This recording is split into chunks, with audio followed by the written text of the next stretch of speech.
Hey, Joe from Boulet's Garage. Maybe you own a Honda CRV right around the 2005 vintage era and your power steering is all of a sudden gone and it's vomited all the power steering fluid on the passenger side front under the car. I'm going to tell you what it might be. Hold on.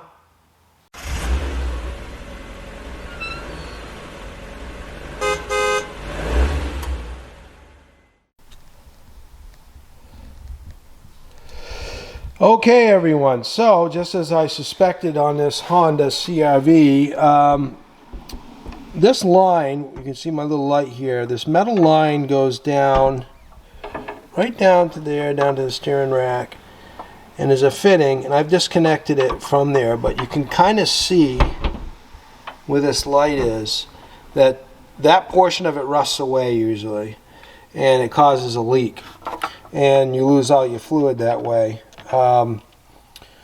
So I have a brand new line right here ready to go in. I got this right from Honda, and if this happens to you, you lose your power steering on a Honda and you're thinking about just adding any old power steering fluid to it, don't do that. You want to get the stuff right from Honda. If you don't, then what's going to happen is if you dump like a generic fluid in there, it's not going to be compatible with the seals in the steering rack, and you'll likely end up with more of a problem with a steering leak from your rack, and that can be even more expensive. But just this pipe alone isn't that big of a deal. You can get them aftermarket, I believe, but I got this one right from Honda. They had it in stock, and I want to get the customer back on the road as soon as possible. Alright, so I'm going to replace this now. Okay, I got the old line out here, comparing it to the new line.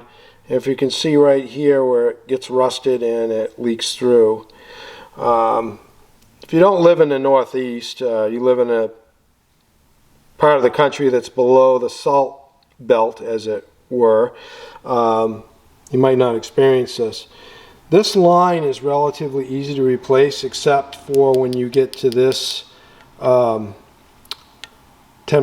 bolt that's on the right portion of the subframe.